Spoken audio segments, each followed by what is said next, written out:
So we'll speak tonight from the next verse in Srimad Bhagavatam, Canto 6, Chapter 1, Text 2. And also today is the disappearance day of Srila Sanatana Goswami. So we'll speak a little bit about Sanatana Goswami. Those of you who are reading Chaitanya Charitamrita are familiar with Sanatana Goswami, especially the very lengthy chapter called Sanatana Siksha, in which Lord Chaitanya answers Sanatana Goswami's questions.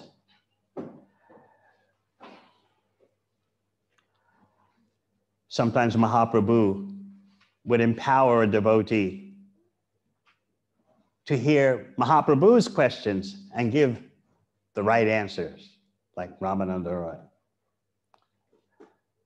And sometimes Mahaprabhu empowers a devotee to ask the right questions, and Mahaprabhu gives the answers, as in the case of Sanatana Goswami. But first, we'll chant the verse from Canto 6, Chapter 1.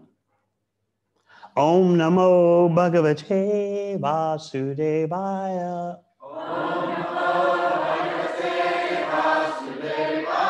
Om Namo Bhagavate Vasudevaya. Om Namo Bhagavate Vasudevaya.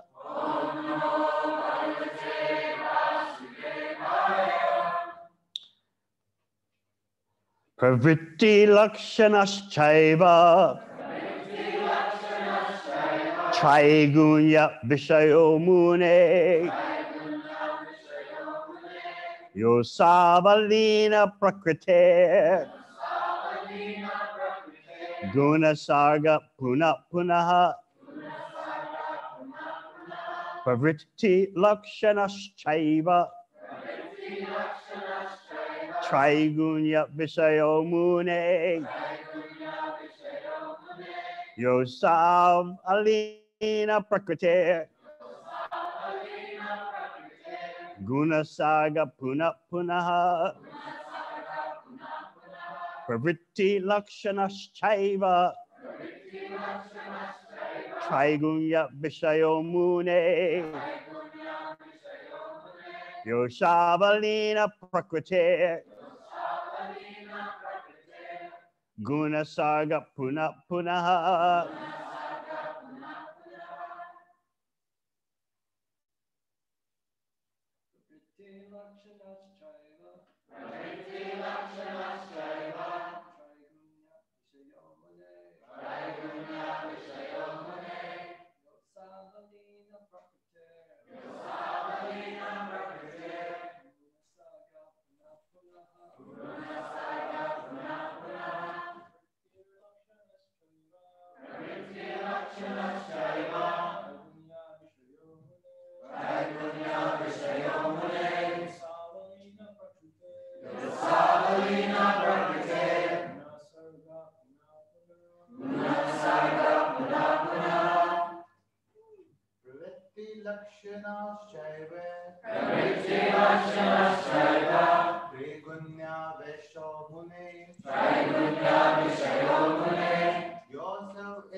Vaishnavis.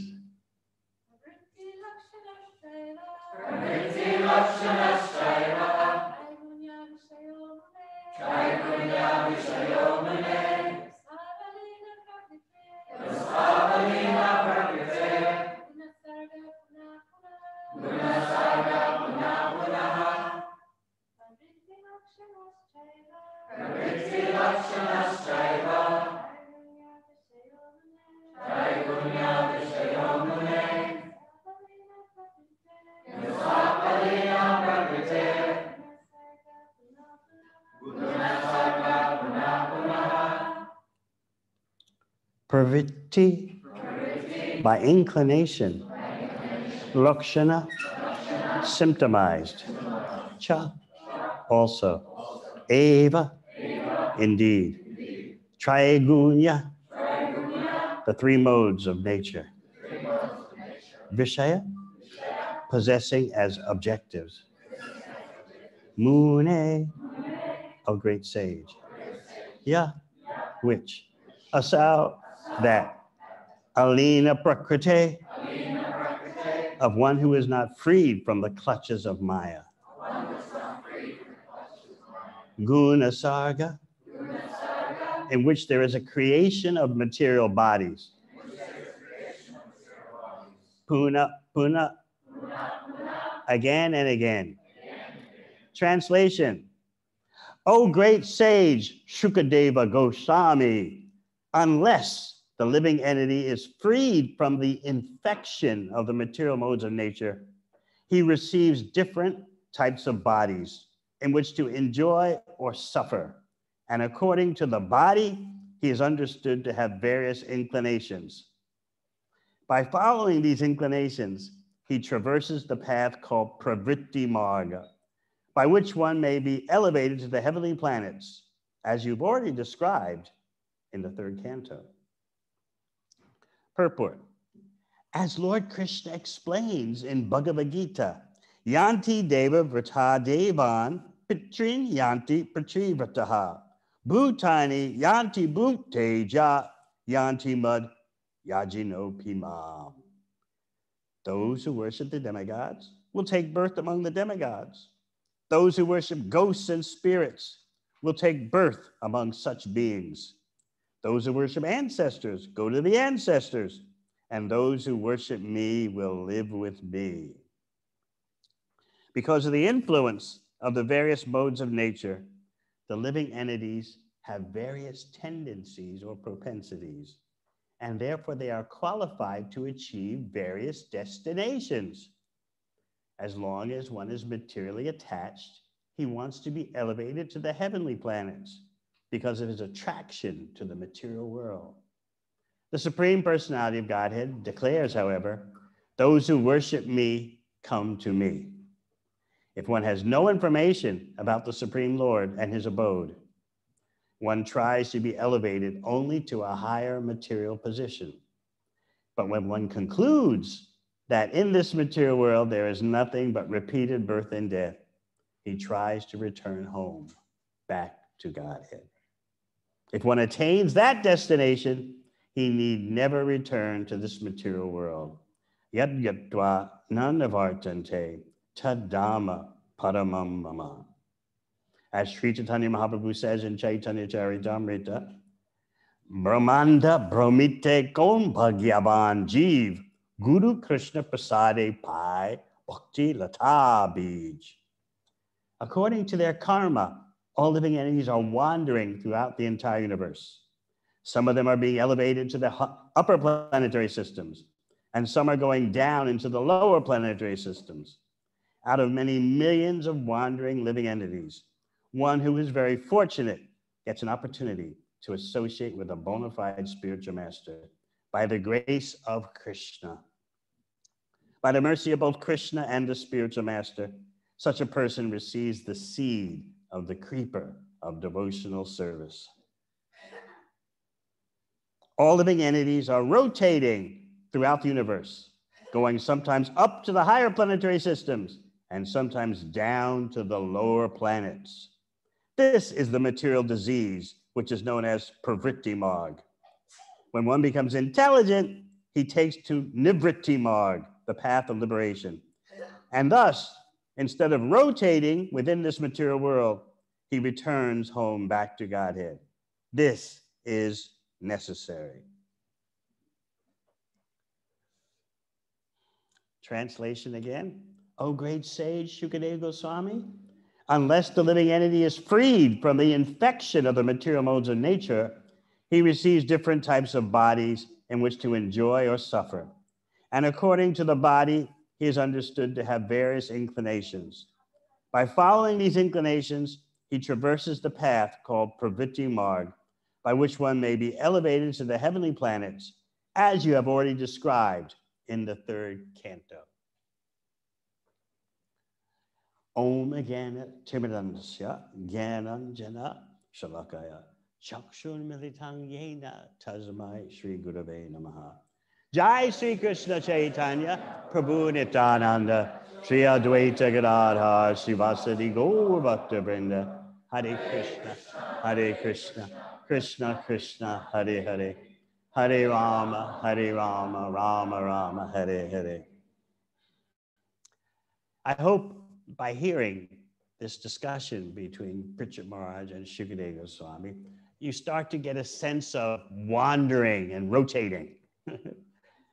By hearing Srimad Bhagavatam, I hope that you're losing your artificial sense of inertia and fixity. Yes, the spirit soul is fixed. Achala, Krishna describes in the 2nd chapter of Bhagavad Gita. But your status in material existence is not fixed. It's not stable. And therefore, you're in anxiety. So, as we talked yesterday, unless you blot out from your mind the reality of the fluctuations,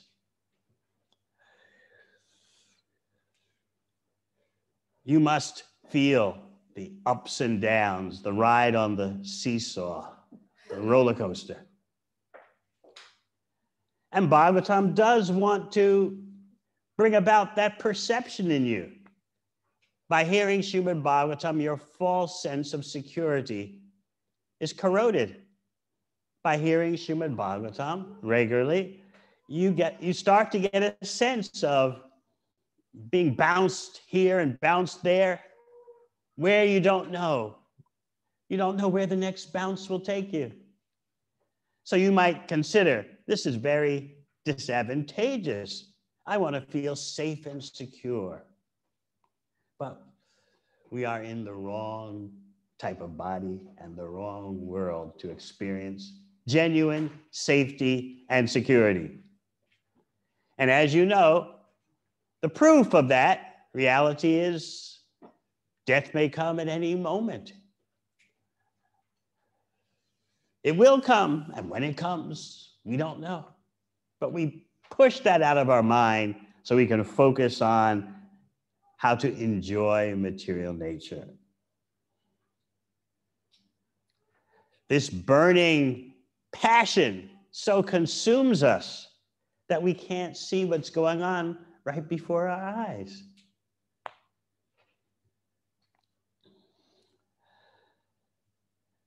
It would seem natural that you use this human life for getting more and more enjoyment.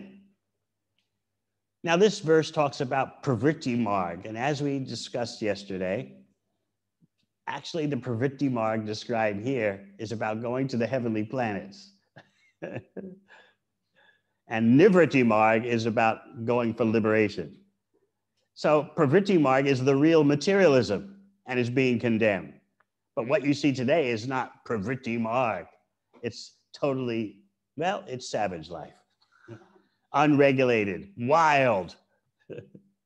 Whatever comes to your mind, do it.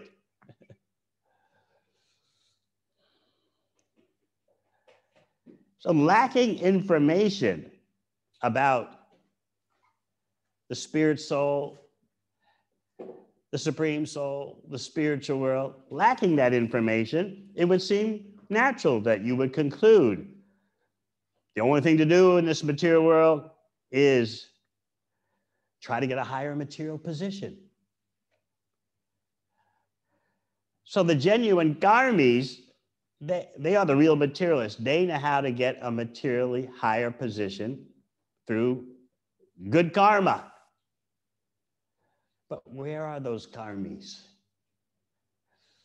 Practically non-existent. Again, what you have are barbarians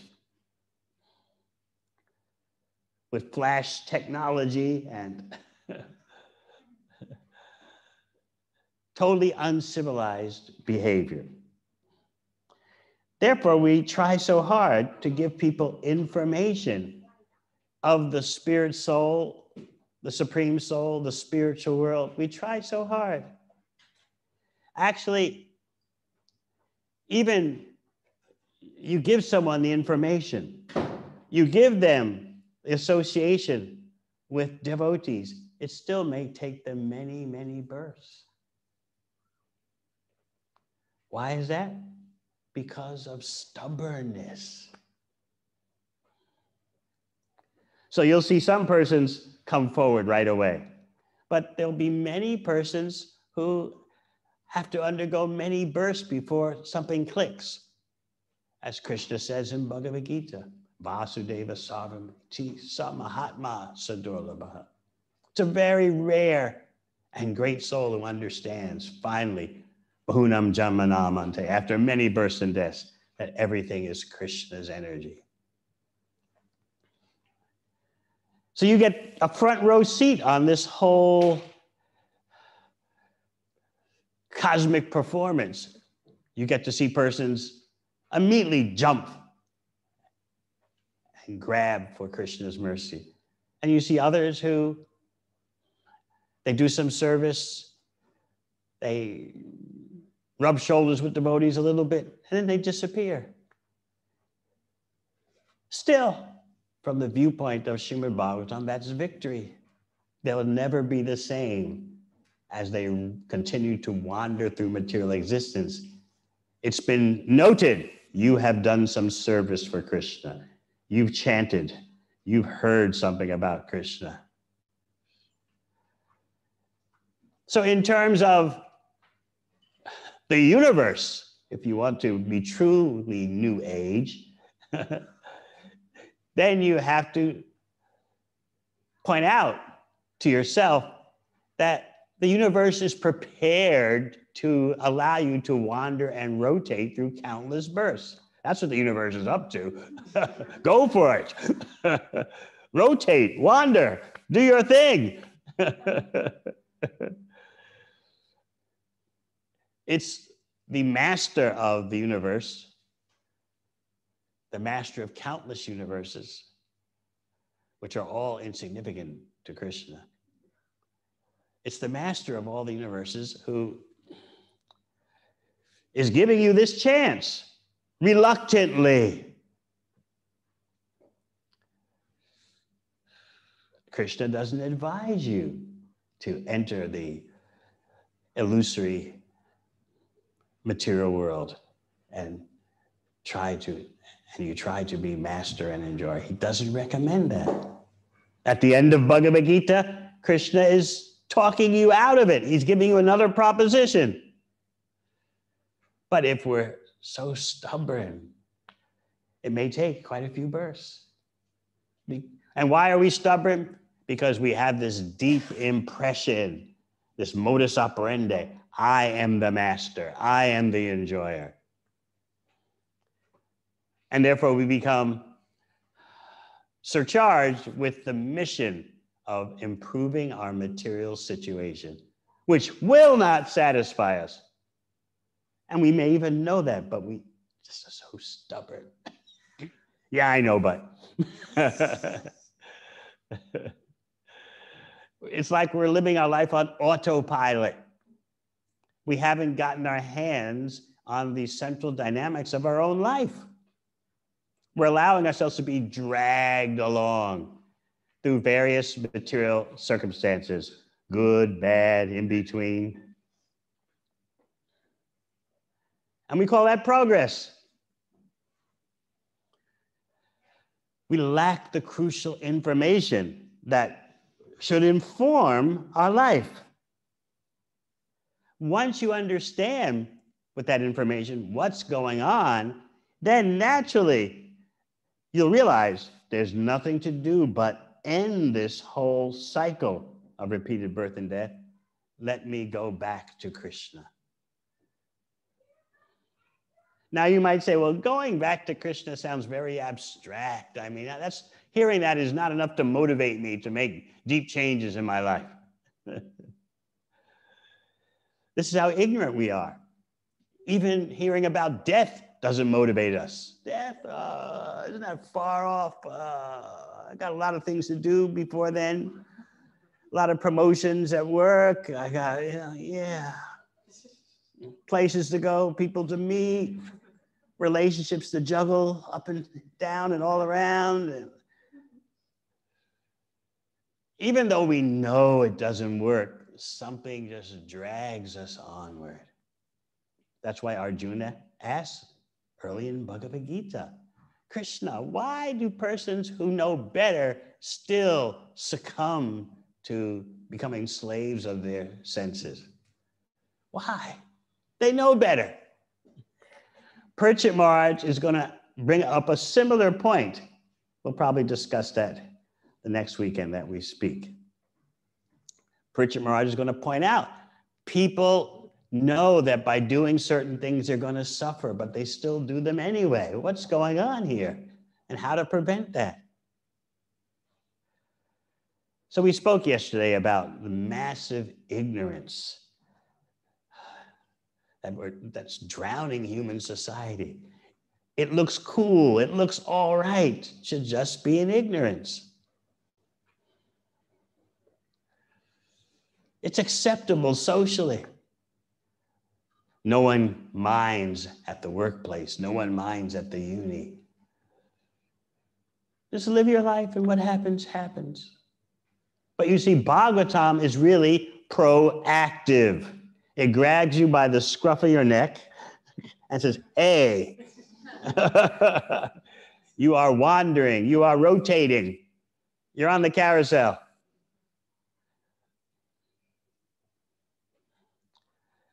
I think I've asked you before, some of you, when you were little kids, rode on a carousel. Nitai, have you ridden on a carousel? Oh, okay. Well, let them be. Everyone's ridden on a carousel? Yes. I remember I used to be the first one on the carousel because I wanted to pick out the animal of my choice, that goes up and down, They have horses and what else? Deer. Yeah. So I always wanted the horses, so I made sure I got on the carousel first. And my parents were so happy to see the children happy. And what were we doing on the carousel? We're just going round and round and round, and the horse goes up and down, and then it's over. And then if you know how to pressurize your parents, what do you say? Again. Or as they say in the city I'm from, one more, one more.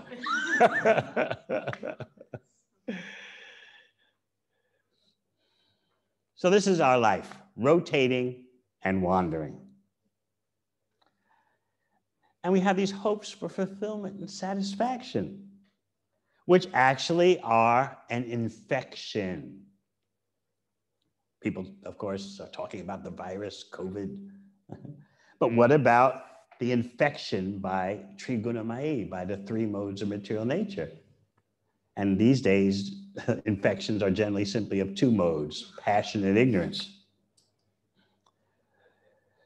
Because of the infection, you get different types of bodies. This is what Parikshit Maharaj is presenting to Shukadeva Goswami. I've heard you explain. I'm letting you know that I have processed so we can really get into this point of what to do about the infection. What is the most effective cure? So you receive different types of bodies, and what's the purpose of your body? To receive the appropriate amounts of enjoyment and suffering. And each body is packed with different inclinations according to the influence of the modes of material nature. Now, Parikshit Maharaj is talking about materialism that winds up in the heavenly planets. We don't know anything about that. Our materialism takes us where? The hellish planets, but even before we get there, we destroy the earth. On our way to the hellish planets, we just totally smash up the earth planet with climate change and nuclear weapons.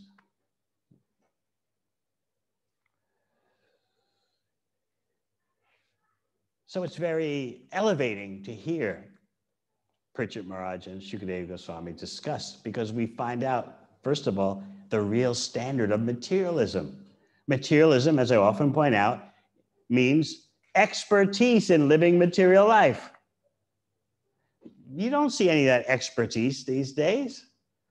You see people destroying not only their future, but destroying their present, all in the name of economic development, material progress.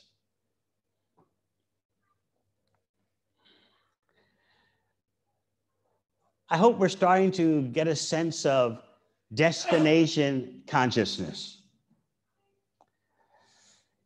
You're going to go somewhere according to your qualification.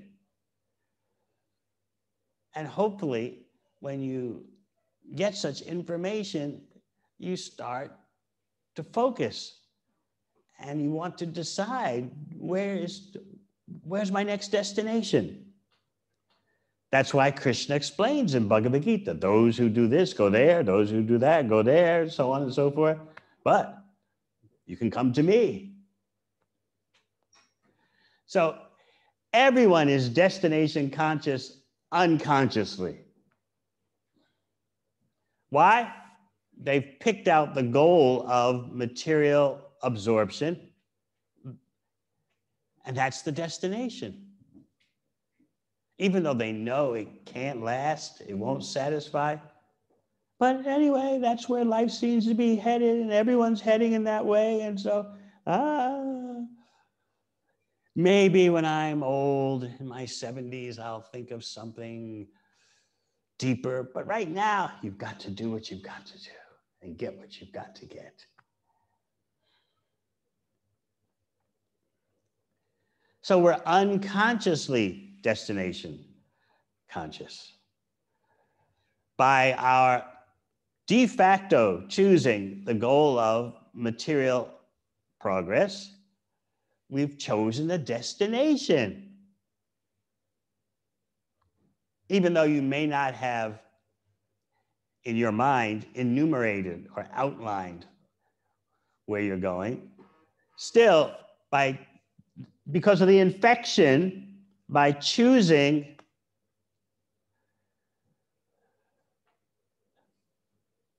material fulfillment, you have chosen a destination. You lose your innocence. Well, I wasn't really choosing to go any particular place. I was just I was being me. No, you have chosen a destination. And you'll get that impact of this reality by hearing Pritchett Maharaj and Shukadeva Goswami discuss. So right now, please meditate on the infection.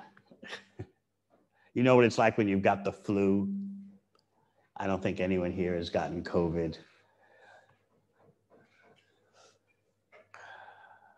The symptoms of your infection are the bodies you have.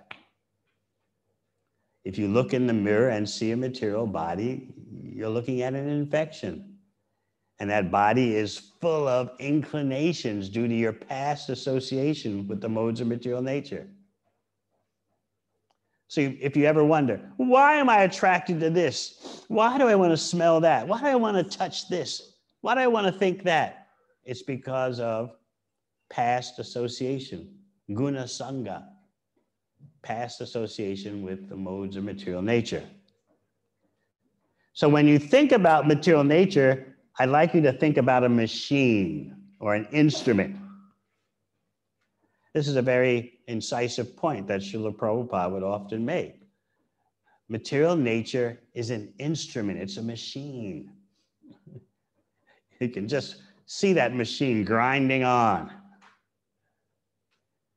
But the machine has an operator, a designer. But we become so fascinated just with the instrument, the machine, and we have no time or inclination to understand the operator of the device, the machine, the instrument. Although so much information is given. Because of our stubbornness, it may take, for some persons, many births. Even though they've been given the information, it may take many births to act on it because of our stubbornness. Yes, I know, but that mantra. And in this way, we're choosing a destination. As soon as you tell yourself, yes, I know, but you see, and that way you put off your spiritual advancement, you have chosen a destination.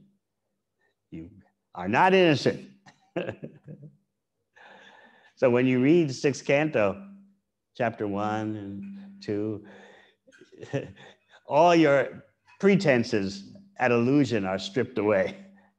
All your pretenses, of innocence are stripped away. You find out, I'm guilty as charged. I'm allowing myself just to wander and rotate in material existence aimlessly. Aimlessly in terms of not pursuing anything higher. I do have my aims. My aims are material fulfillment, material enjoyment, material advancement. So the more we let the Bhagavatam do its thing on us, the more we start to see clearly. I often tell persons who are just starting to chant, and even I remind our older devotees who are not so attentive to their chanting, I say, let the mantra manage your life. Let the mantra manage my life. Shouldn't I manage my life and fit the mantra in to all the other more important things I'm doing? I mean, I didn't mean that. Not more important things, but all the other things I have to do. I say, no, let the mantra manage your life.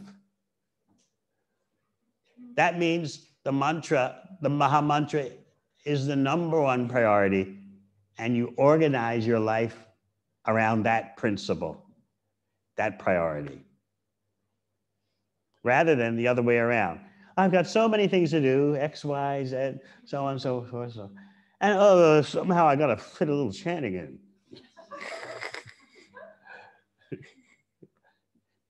No, let the mantra manage your life. I've got breathing to do. I've got chanting to do. And I fit everything else in according to that priority. I don't stop breathing. I don't stop chanting. This is how to cope with the infection from the modes of material nature. And that infection causes changes of the body. You remember some changes in this body, well, in this lifetime rather, because you've already had several bodies. You know, when you became a teenager, there was a dramatic change of body. And your whole outlook became altered. This is how the infection operates. So Parikshit Maharaj is letting Shukadeva Goswami know. Muni, O great sage, I know about the infections that force the living entity to receive different types of bodies with different inclinations. Now, Parikshit, in so many words, is saying, now the kind of materialists I'm dealing with are the real materialists. They want to go to heavenly planets. He's not even talking yet about the wild guys that we are.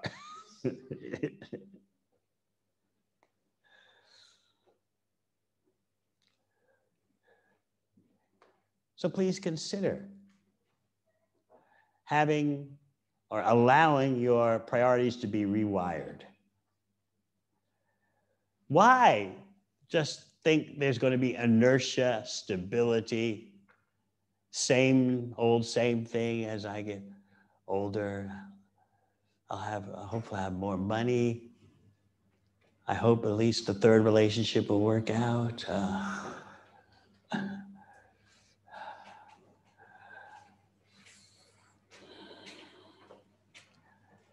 Notice how there's no thought about, well, what will my next body be? Doesn't that sound exotic? We discussed yesterday, yes? My next body, I mean, what's that got to do with life? What's that got to do with anything? My next destination, oh, I don't know. Who cares? Isn't life complex enough that why you have to start worrying about your next destination, your next life, your next body? Oh. Anyway, no one knows, so guess that's that.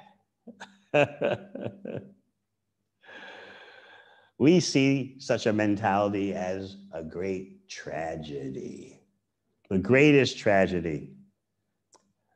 As Isha Upanishad says, this mentality is of someone who's killing the soul. You cannot kill the soul literally, but you kill the soul in terms of blocking your own possibilities for realizing the soul.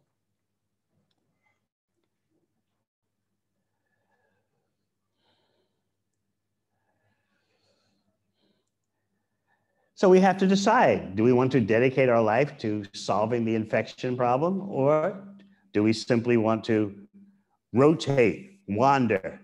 And notice those words convey the reality. Wandering, rotating. You don't really know what you're doing. You don't know where you're going to wind up, but you're hoping for a good time and a good feeling somehow, some way.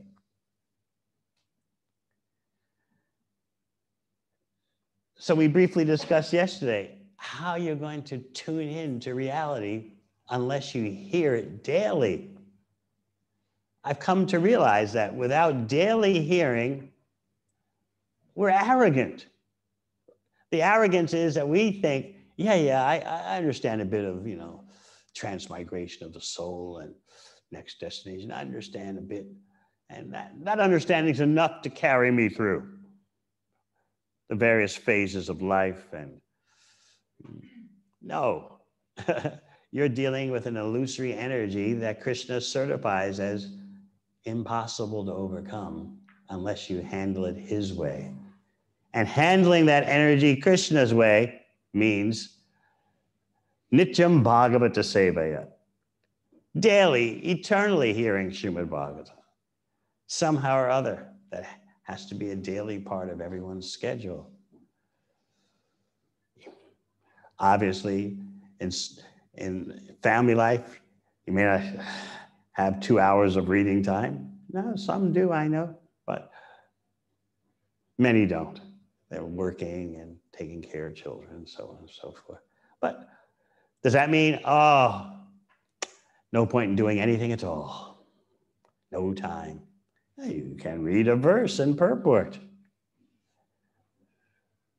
Something to refresh the intelligence, because we get out of sync so quickly. But because of arrogance, we think, I'll be all right. Yeah, I know, we're not the body. So quickly do we become coated over by illusion. So it's arrogance to think otherwise. It won't happen to me. No, you're dealing with an infection that is more contagious than the Delta variant. Everyone is worried. Will the Delta variant come to New Zealand? Our vaccination rate is not yet sufficient to stop it. We've got to seal off the country. No more flights from Australia. Everyone's worried about infection. But Shukadeva Goswami and Pritchett Maharaj are pointing out what is the most formidable, salient infection that we should be concerned with. So this feeling that it's natural to want to materially expand, it's natural to want to be materially fulfilled. That feeling is there due to ignorance. We lack information or remembrance of information, if we once had it, about what is our real purpose, what is our real destination. So with forgetting that information, we feel that, yeah, it's quite appropriate that I strive for material fulfillment. And you get so much congratulations, right? You're doing good. Oh, yeah. Good on you.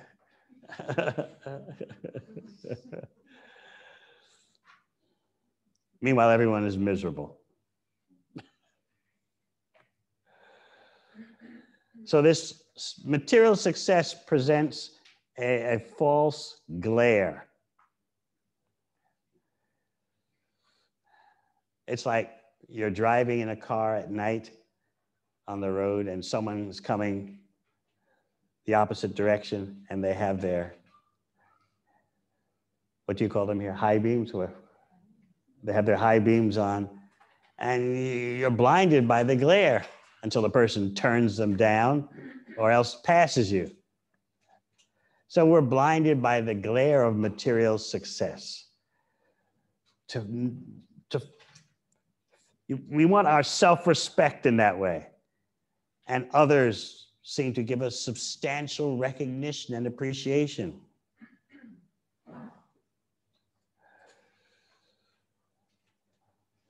Which doesn't last. It's like the same thing. When was I giving this example? Oh, Sunday in Auckland, last Sunday. The same buzz, the same phantasmagoric experience, transitory experience, coming and going so quickly like a shooting star. The same, you want to know what material success feels like in terms of substantial fulfillment? Change your haircut or your hairstyle. How do you feel when you change your haircut or your hairstyle? Well, you sort of feel like a different person, right? I've had both men and ladies tell me, you know, that, yeah, well, I just feel different.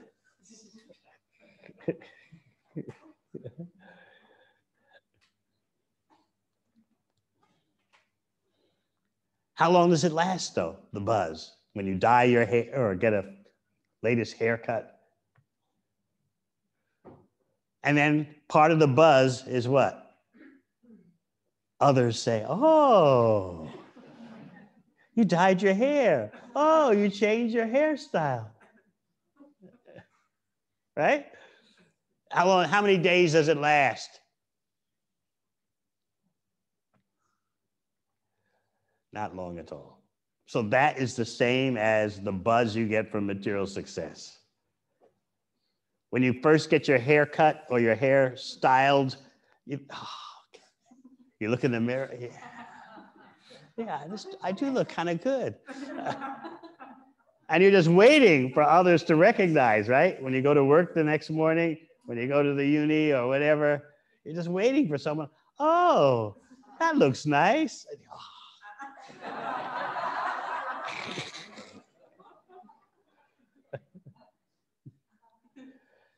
Now, it used to be when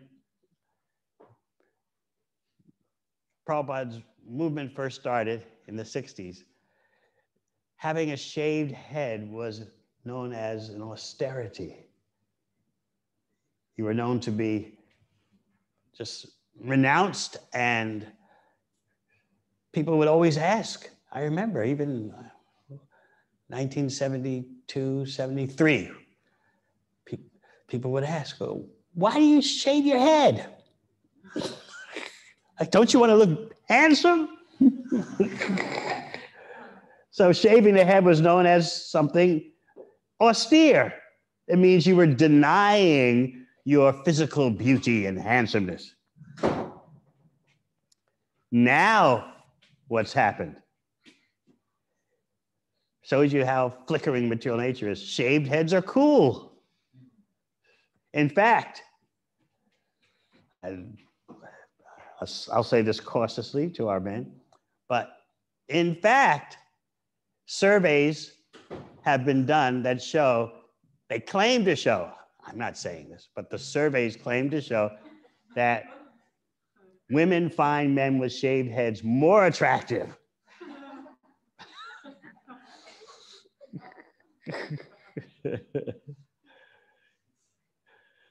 Whereas 50 years ago, it was, you had a shaved head and people looked down on you. What are you destroying your good looks for?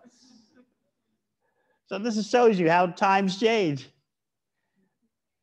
So yes, surveys have been done that claim to show that somehow or other ladies like men with shaved heads, shiny shaved heads.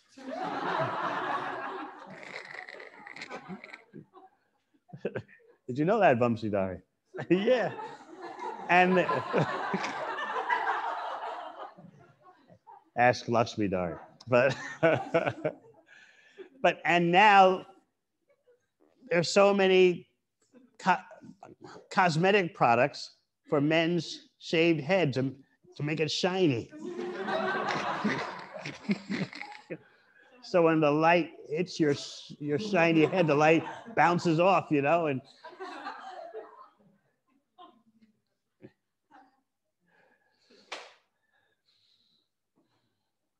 so our point is that if you want an understanding of how transitory material success is, change your hairstyle, change your haircut, and for a few days you'll feel like, yeah, I think this is me. And others will compliment you. That's really cool.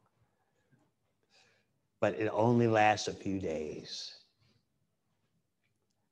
Similarly, the false buzz you get from material success, it is so thin, so superficial.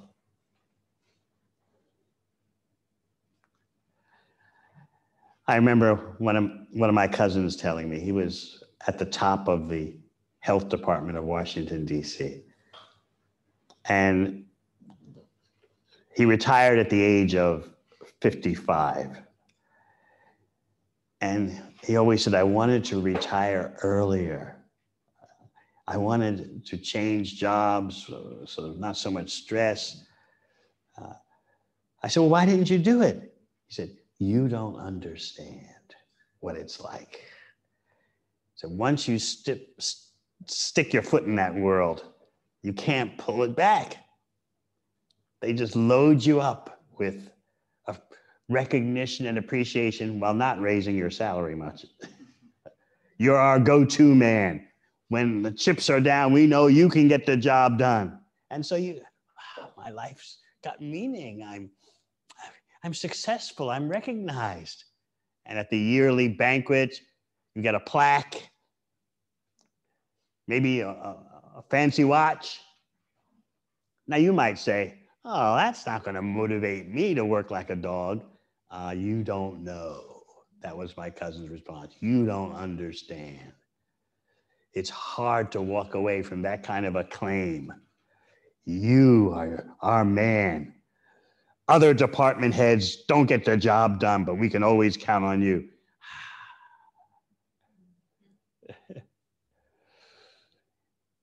And I've talked to devotees who work in HR, human resources, and they tell me the main purpose of their department, their job, human resources, is how to inspire higher performance without paying more. Because they know human beings are most motivated not by the money, but by the sense of, I'm up there. Social acclaim, social comparison, feeling I've achieved, I've made it. That's what mostly motivates them, even more than the money. So many psychological surveys have demonstrated that past a certain point, the money doesn't matter so much. You want to be respected, and when you walk into a room, people,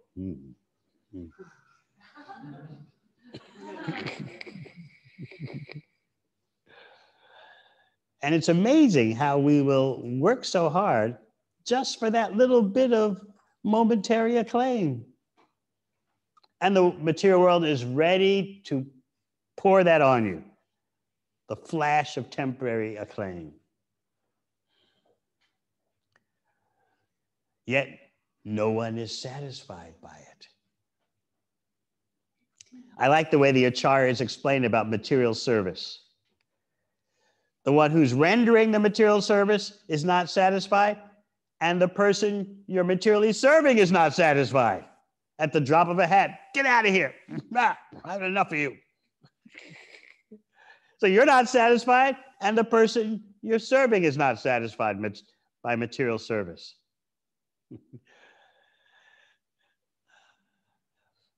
Maybe I've told you the story. He gives me permission to repeat it. Mathura Mandala, the husband of the very saintly Leela Mandala. So he was telling me how the two of them, not the two of them, his previous spouse,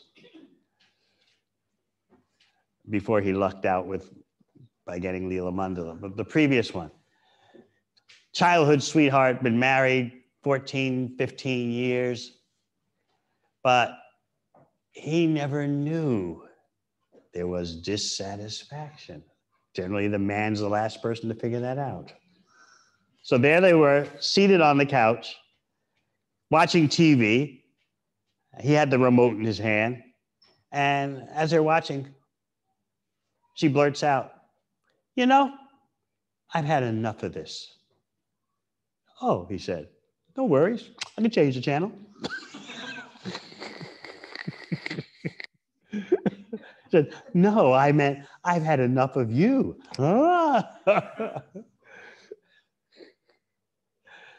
He thought he was rendering nice service. And surely she'd be satisfied by the service I'm rendering. Nope, I've had enough of you.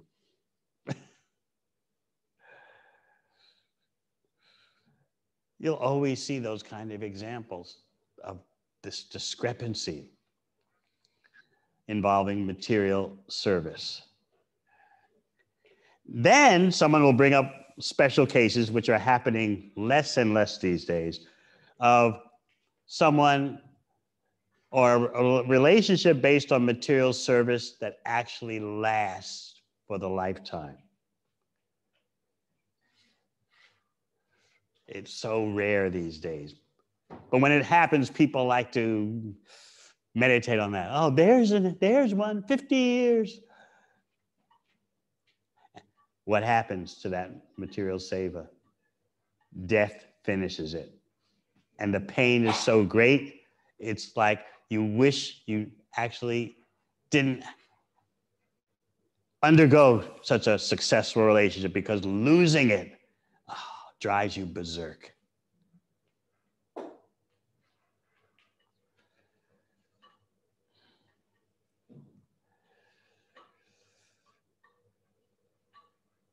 Nevertheless, we're all for service, but transcendental, loving, devotional service. And that's what Sanatana Goswami and Lord Chaitanya are going to discuss.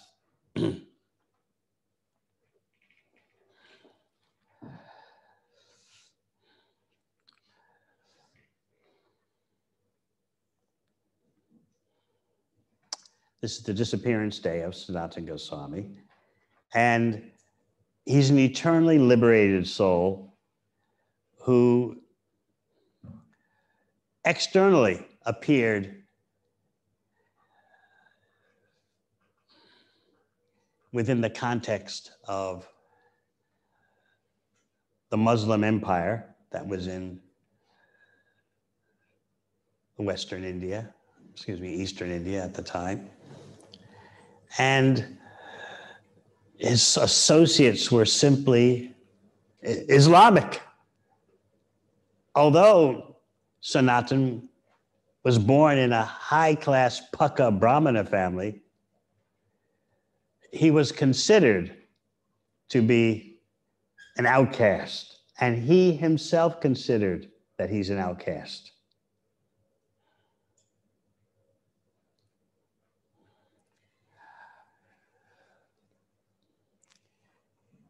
he became such a prominent figure in the Muslim regime that although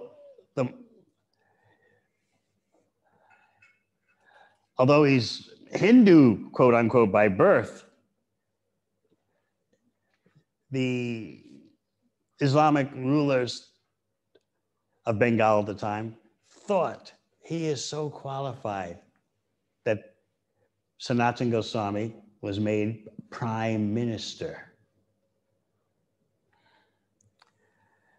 And of course, his being prime minister for the Mohammedan regime meant that he's practically a social outcast amongst real brahmanas. But sooner or later, with these Nitya Siddha personalities, these eternally liberated personalities, their real nature shows. Apparently, they're embedded in household life. Apparently, they're embedded in a government job like Bhakti Thakur or Sanatana Goswami, but then their true colors start to show. So what happened with Sanatana Goswami? He started being absentee from work. He told the boss, the emperor, "I'm sick." And he was simply staying at home hearing Srimad Bhagavatam. He knew that unless he acts in such a way that the emperor gets angry with him, Sanatana knew, I'll never be able to break free from my governmental role because I'm too crucial. I'm the prime minister. I can't walk away. I've got to get the emperor to kick me out. So, being very clever, Sanatana Goswami was staying at home under the guise of being sick. And he was simply hearing Srimad Bhagavatam. So the emperor accepted this at first. Oh, he's sick. He's my main man. I'm just waiting for him to get healthy again so I can go out plundering other regions. In fact, I'd like to take him with me as I go plundering. Sanatana Goswami definitely didn't want to do that. I'm sick, I'm at home. This excuse only lasted for so long. The emperor sent someone around to check the scene out. And the emperor found out Sanatana Goswami is simply, of course, he had another name, Dabir Kas. He was simply hearing Bhagavatam. And so that provoked the emperor to throw Sanatana in jail, which was what? Which is a reaction that Sanatana Goswami wanted, because he said, the only way I get out of this job is by angering the emperor. So he kicks me out. Then I'm free. So yes, Sanatana Goswami wound up in prison. The emperor was furious. How can I go out plundering when my prime minister is simply absorbed in hearing these Hindu books? My main man, my rock, has turned on me. So the emperor got angry. Into jail you go, into prison you go.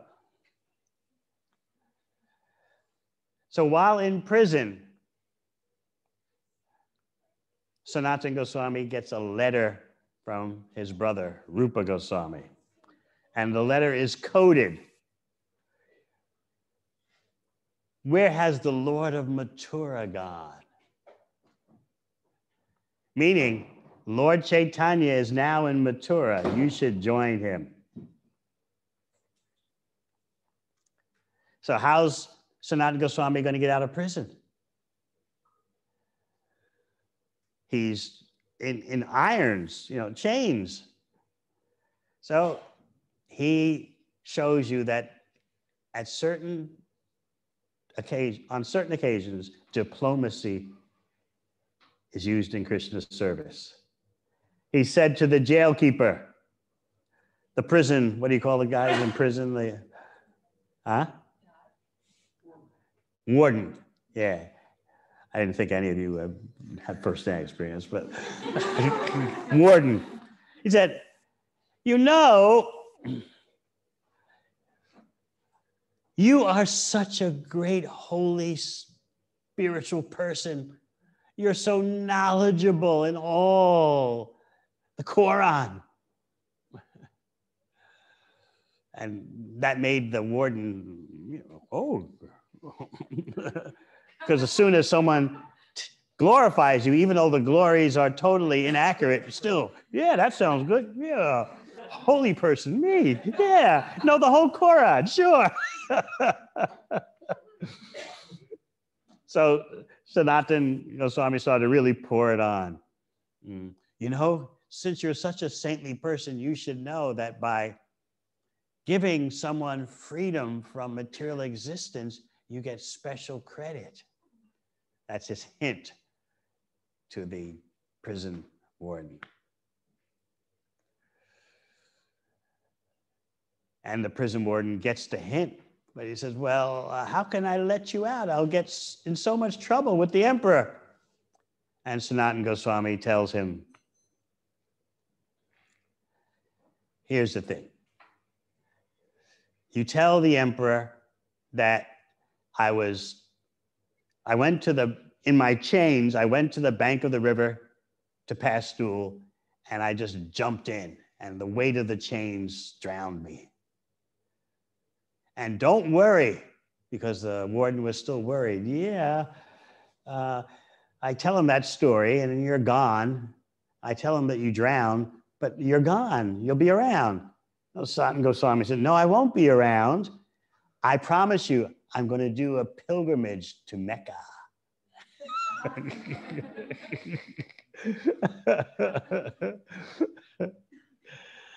So again, this is showing you that when necessary, Sanatan Goswami was using diplomacy to accomplish Krishna's purposes. Vaishnavas are not sentimental. We're not utopians. We know how to use something at the right time for Krishna's service. So the prison warden was still hesitating. So Sanatan Goswami had the money his brother Rupa had stashed for him with a grocer. You banked with a grocer back then. And so some other Sanatan Goswami was able to have brought to the prison like big stack of gold coins and just laid it out in front of the prison warden. Let me out. You feel a little hesitant? These can be yours. The warden started to waver. Looking at all that gold, yeah. Still, the warden wasn't sure. So what did Sanatan Goswami do? Made the stack of gold coins bigger. And then the warden was just, whoa, okay.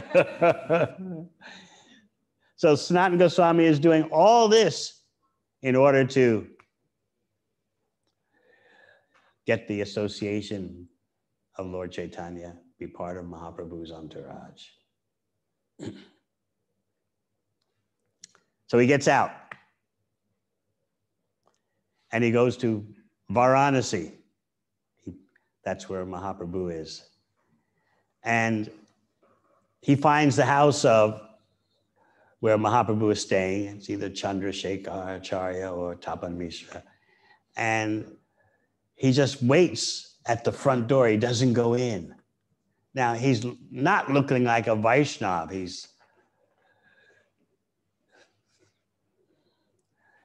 looking like a Muslim who's spent days trekking through the forest because he couldn't go on the main roads. He didn't want to be captured.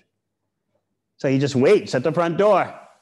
And Mahaprabhu, being the omniscient super soul, says to his associates, there's a Vaishnava at the front door. Can you please let him in? And so the associate of Mahaprabhu goes to the front door, opens it, looks around. I don't see any Vaishnava. Because Sanatana Goswami, long hair, long beard, and wearing rags. And so the Vaishnava, the associate of Mahaprabhu goes back to Mahaprabhu and tells him, there's no Vaishnava out there. So Lord Chaitanya asked, well, did you see anyone? Yeah, I saw a Muslim beggar. Oh, well, tell him to come in. So the associate of Mahaprabhu brings in Sanatana Goswami, and then such an intense scene follows. Mahaprabhu and Sanatana Goswami embrace each other, shoulder to shoulder, crying in ecstatic love.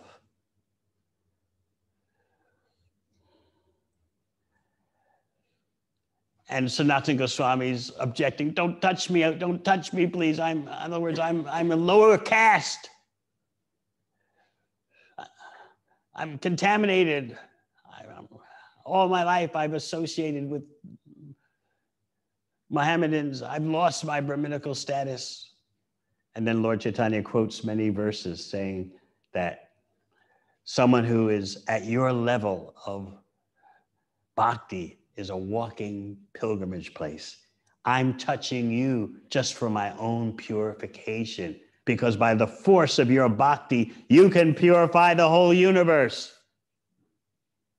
So at that point, you can see clearly Lord Chaitanya tossing out casteism. Very dramatic example.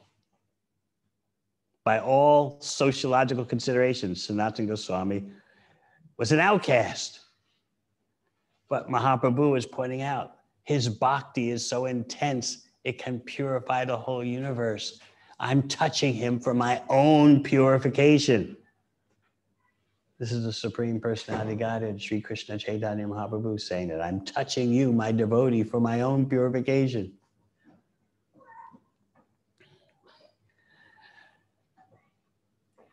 So then Sanatana Goswami sits down and Lord Chaitanya starts cleaning his body with his own hand.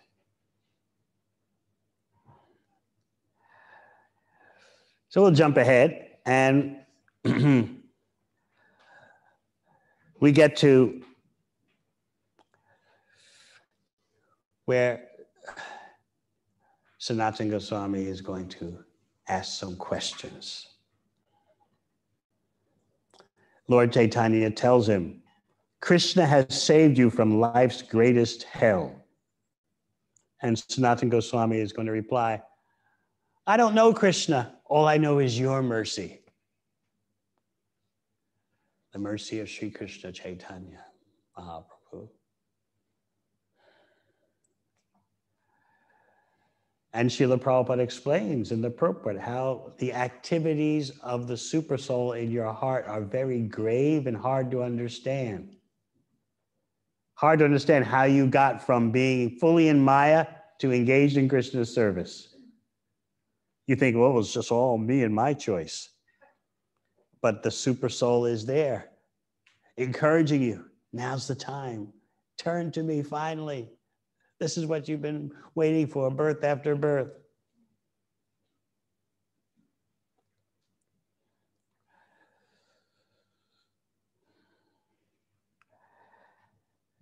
So Sanatana Goswami is going to present himself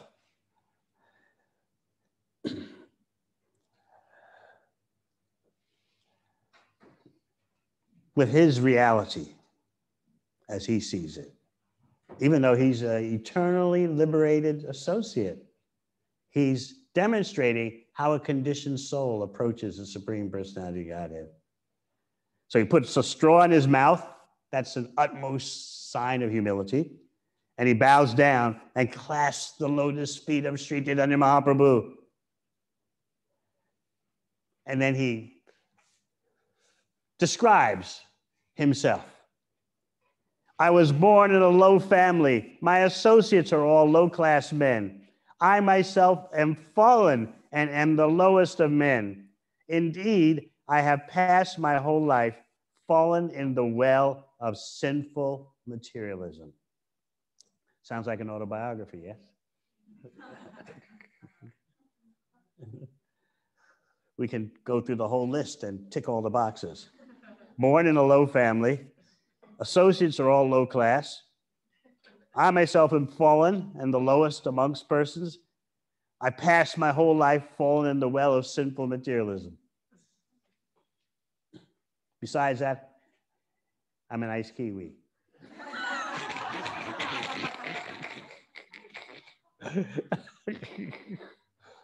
Or Ozzy. So we get to a key admission here by Sanatana Goswami. I do not know what is beneficial for me or what is detrimental. Nonetheless, in ordinary dealings, people consider me a learned scholar, and I am also thinking of myself as such. This is often paraphrased as, and I'm such a fool, I believe them, that I'm a great scholar.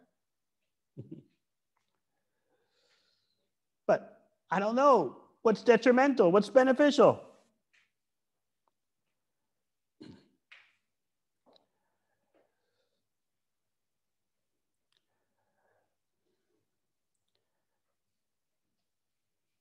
I accept as truth that people think I'm successful, that I'm a great scholar, brilliant intellect, former prime minister. But you see, because Sanatana Goswami has shed all that false aristocracy, upadi, designation, he's attained Chaitanya Mahaprabhu's association. People think I'm this and that, and I'm such a fool, I believe them. I accept it. Just see my real position. I believe them when they put this success trip on me. So then he asks the famous 3 questions. This is Madhya 20, text 102.